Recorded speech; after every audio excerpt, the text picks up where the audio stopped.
Som do Silêncio, que está no catálogo do Prime Video, foi indicado ao Oscar em várias categorias e deu muita visibilidade para os usuários de implante coclear. Vem comigo aprender 10 coisas sobre a diversidade da surdez que o filme O Som do Silêncio nos ensina. A surdez tem graus: leve, moderado, severo e profundo. Se você acha que o surdo é só quem não ouve nada, é hora de aprender do jeito certo.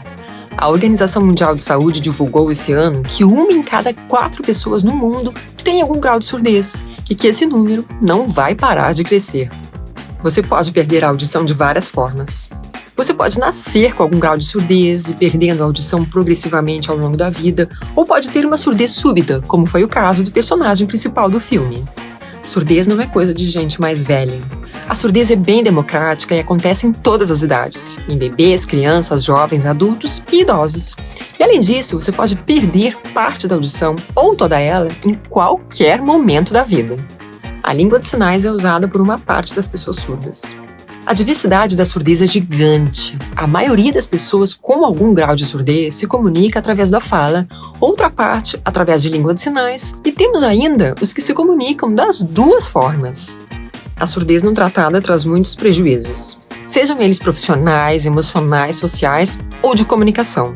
Quando você tem uma perda auditiva não tratada, você passa a ter inúmeras dificuldades de comunicação, barreiras de acessibilidade, começa a se isolar e pode até mesmo desenvolver depressão e acelerar o declínio cognitivo. O implante coclear não cura a surdez. Quando você desliga ou tira o implante, a surdez continua lá.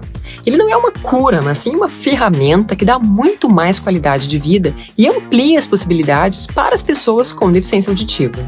Você precisa proteger a sua audição. Se você é músico ou trabalha em ambientes ruidosos sem proteger a sua audição, a história do Ruben pode se tornar a sua história. Use protetores auditivos de qualidade, diminua o volume do fone de ouvido e faça uma audiometria todo ano. Cada país tem sua política de saúde pública. Aqui no Brasil, o SUS fornece aparelhos auditivos e implante coclear, e você também pode fazer um implante através do plano de saúde. Os surdos que ouvem sofrem muito preconceito. Qualquer preconceito nasce do desconhecimento. Muita gente diz assim: como assim surdo que ouve? Surdo não ouve. Porque as pessoas acham que surdo é só quem não ouve nada, usa a língua de sinais e não fala. As escolhas de cada pessoa surda precisam ser respeitadas. É muito bom ter um botão off e sair do barulho. A cena final do filme foi a cena com a qual eu mais me identifiquei.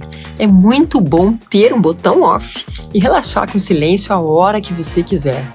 E muito útil também, quando começa a obra do vizinho, quando as crianças começam a gritar, ou quando você quer simplesmente meditar enquanto caminha por uma rua barulhenta. Vamos ficar na torcida para que o filme que levou os surdos que ouvem ao Oscar leve algumas estatuetas para casa. Não deixe de assistir O Som do Silêncio no Prime Video e torcer junto no dia da cerimônia.